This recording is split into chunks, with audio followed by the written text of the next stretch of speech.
Halo, apa kabar Anda semua? Assalamualaikum warahmatullahi wabarakatuh. Senang sekali saya dan bersama dengan manusia merdeka Bang Said Didu bisa kembali menjumpai Anda semua dan seperti biasa saya akan ngajak Anda ngobrol dengan manusia merdeka Bang Said Didu. Assalamualaikum Bang Said Didu. Waalaikumsalam warahmatullahi wabarakatuh. Oke, oke. Terima kasih Bang Said Didu ya. Ini soal IKN, orang kemudian dia bertanya-tanya karena berkejaran dengan waktu ya. Kelihatannya penundaan pemilu proyeknya Pak Jokowi kemungkinan besar gagal dan kemudian orang akan bertanya-tanya ke bagaimana masa depan dari IKN, apalagi sekarang sudah diobral IKN ini. Oh, kalau warga negara asing yang investasi di sana bisa tinggal sampai 10 tahun di sana gitu, terus kemudian pajaknya juga dibebaskan selama berapa? 35 tahun ya kalau tidak salah. Saya lupa angkanya ya. Tapi pokoknya banyak sekali Ya. kemudian kayak obral besar lah ini IKN itu ya. Sekarang ini saya nggak tahu ini obral yang keberapa kalinya gitu. Mas Hersu, saya menyatakan sebaiknya Presiden Jokowi apabila cara-cara ini dilanjutkan, seharusnya segera menghentikan pembangunan IKN. Oke. Kenapa? PP 23 2023 yang dikeluarkan oleh ditandatangani Pak Jokowi atas amanat Undang-Undang Ibu Kota Negara Mhm. itu menurut saya sudah akan melahirkan kota yang sumber pembangunannya dari uang haram. Gimana ceritanya tuh kok bisa begitu? Nah, jadi dalam PP tersebut sudah disampaikan bahwa investor yang mau investasi di ibu kota negara itu tidak perlu menunjukkan status pajak. Oh, oke, Status oke. pajak. Ya, ya, ya, ya. Nah, itu yang terbaru. Selain bahwa orang asing boleh tinggal 10 tahun, Hmm, bebas pajak, hmm, kemudian diberikan HGB 190 tahun, bahwa bisa diperpanjang dan boleh berubah menjadi hak milik. hmm, Berarti betul-betul ini sudah negara dalam negara. hmm. Anda bisa bayangkan apa yang terjadi, investor-investor uang haram akan masuk dan dipastikan kalau orang asing bisa tinggal 10 tahun, maka mungkin saja pemilik judi besar, bandar narkoba, kemudian tokoh-tokoh penyelundupan, tokoh korupsi, dalam dan luar negeri akan berkumpul di ibu kota negara. Hmm. Karena sebelumnya memiliki tanah 190 tahun, bebas pajak dan lain-lain. Itu coba bisa bayangkan apa yang terjadi, maka itu sudah kota adalah negara dalam negara. Hmm. Negara dalam negara yang Dan bebas isinya aturan, negara yang bebas merdeka sih itu aturannya ya. itu bebas merdeka dan isinya orang-orang yang pelaku-pelaku, mohon maaf aja, pelaku kejahatan. Hmm. Kenapa saya katakan pelaku kejahatan? Mungkin juga eh, jadi dengan mengundang tanpa perlu menentukan status pajaknya, artinya sama dengan Presiden Jokowi mengumumkan bahwa hai orang-orang yang menyembunyikan uangnya Hmm. karena takut ketahuan sumbernya, maka datanglah investasi di ibu kota negara. Biasanya uang-uang yang tidak diungkap itu adalah uang-uang dari sumber yang bersumber dari kegiatan ilegal. Hmm. Kegiatan ilegal di seluruh ini adalah judi, Yes. narkoba, Hmm. kemudian bisa juga narkoba, kemudian prostitusi, Yes, betul. kemudian korupsi, Hmm. kemudian penyelundupan. Itulah uang-uang yang tidak membayar pajak dan tidak diketahui yang dia dikatakan uang haram. Ya. Nah, dengan PP demikian maka tidak tidak berbeda dengan menyatakan wahai para koruptor di seluruh dunia, wahai para bandar narkoba di seluruh dunia, wahai para pengusaha prostitusi di seluruh dunia, wahai bandar jodoh di seluruh dunia, wahai bandar narkoba di seluruh dunia, itu datanglah berinvestasi ke ibu kota negara dan saya tidak persoalkan uang yang Anda lakukan. yang Anda invest. Nah, dengan ditambahkan data, kalau Anda datang ke ke ibu kota negara, maka orang asing pindah boleh tinggal 10 tahun. Maka dia membawa uang yang saya katakan tadi, uang haram tadi, ke ibu kota negara, tinggal di ibu kota negara, dan memiliki HGU 190 tahun, dan bebas pajak. Itulah yang kemungkinan akan terjadi di ibu kota negara. Jadi teman-teman yang ada di Kalimantan jangan berharap akan mendapat sesuatu, karena yang datang adalah orang asing atau orang dalam negeri, bekas koruptor, bekas bandar narkoba, bekas penyelundupan untuk investasi dan tinggal di sana bersama orang asing yang tinggal 10 tahun dan memiliki lahan, memiliki hak HGU dan hak milik 190 tahun. Itulah yang kemungkinan terjadi, Mas Sertu. Jadi saya ingin berharap publik betul-betul mengkritisi ini. Apakah negara kita memang akan, ibu kota negara akan dijadikan seperti itu? Itu Mas Hersu. Ya.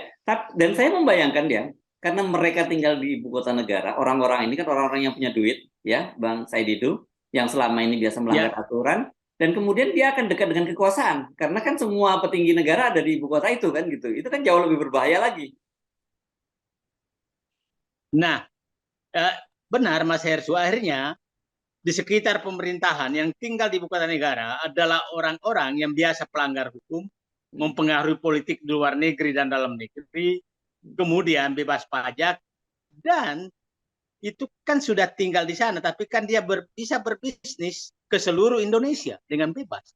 Jadi itu sama dengan sudah menyerahkan Indonesia ini kepada para mafia uang haram untuk menguasai Indonesia. Itu saya pikir, dan saya pikir Marsius sepertinya siapa tahu Pak Jokowi ini menjadi manusia pertama di dunia yang melakukan keanehan bahwa mengundang investor uang haram ke negaranya secara legal dan dilindungi oleh undang-undang. Saya was-was itu terjadi. Oke.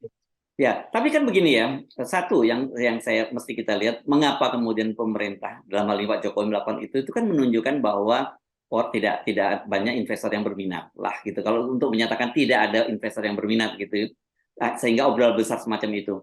Tetapi tentu saja kan para mereka ini juga bukan orang yang bodoh. Mereka tentu juga berpikir bagaimana investasi jangka panjang mereka itu aman di situ.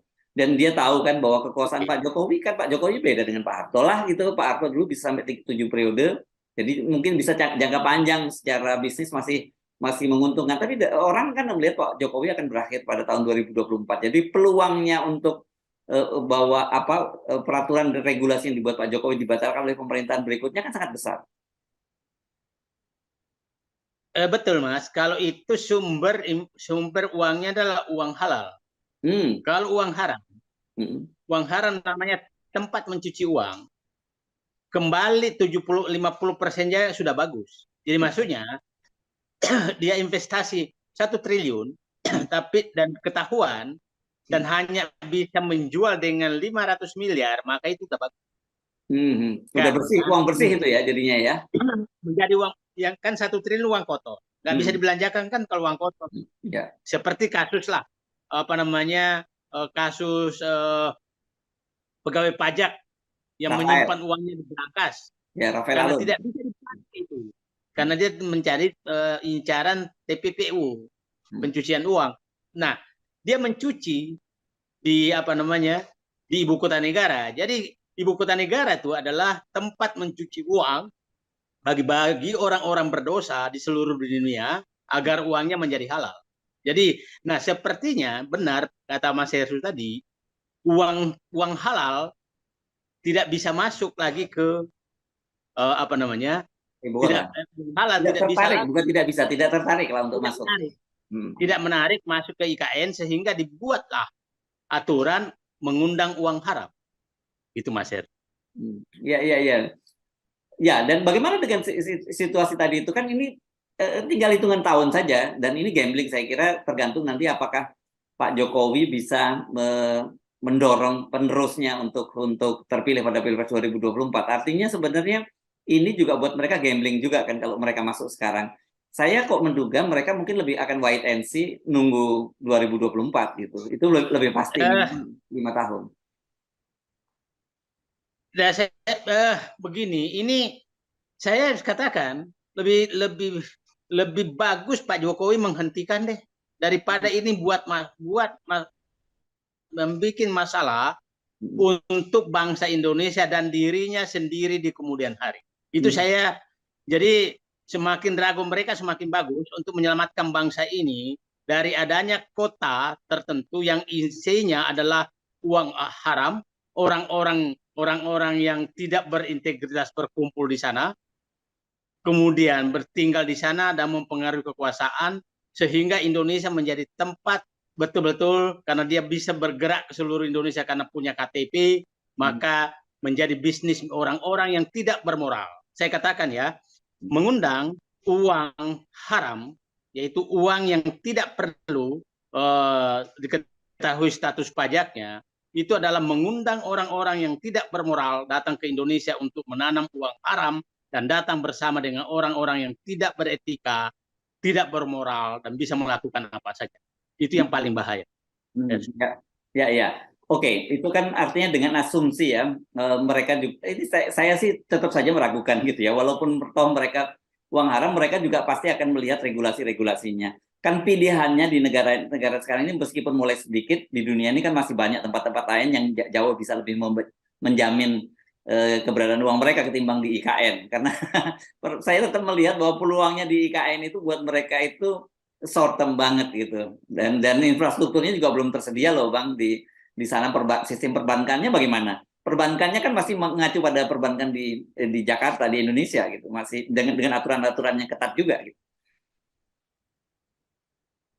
Ya bisa saja di tahun-tahun ini sekarang masuk uang haram kecil-kecil yang ada dalam negeri untuk membeli tanah di sana, Oke. ya kan, menjadi halal. Ya.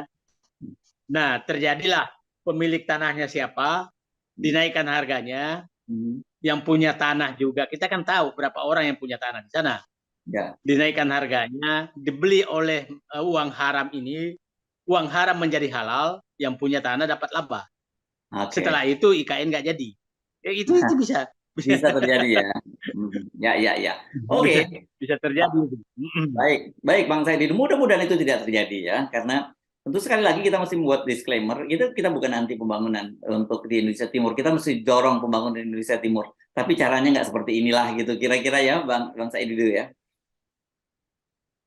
Jadi ya saya pikir demikian Mas Hersu. Saya mengingatkan bahwa saya anti terhadap proyek pembangunan yang betul-betul mengundang uang haram dan mendatangkan orang-orang yang tidak bersikap, tidak bermoral untuk tinggal di ibu kota negara dan menguasai tanah sampai 190 tahun ke depan dengan bebas pajak. Jadi saya katakan karakteristik kota ibu kota negara sesuai dengan PP 23 2023 yang ditandatangani Presiden Jokowi bulan Maret baru saja, itu adalah kota yang dirancang investasinya bersumber dari uang haram dan mengundang orang-orang yang tidak beretika, tentunya pemilik uang haram, untuk tinggal di ibu kota negara selama 10 tahun dan bisa diperpanjang, dan tinggal di sana bebas pajak puluhan tahun dan diskon pajak ini, dan menguasai lahan 190 tahun dan bisa diperpanjang. Itulah karakteristik ibu kota negara. Yes. Jadi orang-orang Indonesia Timur akan tersingkir sesuai karena moral dan etika, juga karena uang oleh orang-orang yang memang pemilik uang haram. Saya ulangi, uang haram adalah uang yang bersumber dari narkoba, dari perjudian, dari terorisme, dari prostitusi, dari penyelundupan, dari para koruptor. Ya. Itulah sepertinya yang ingin diundang oleh Presiden Jokowi. Dan ini tidak bisa dibantah karena pernyataan otorita ibu kota negara menyatakan memang tujuannya adalah mengundang uang-uang yang selama ini disembunyikan oleh pihak-pihak tertentu untuk berinvestasi di ibu kota negara.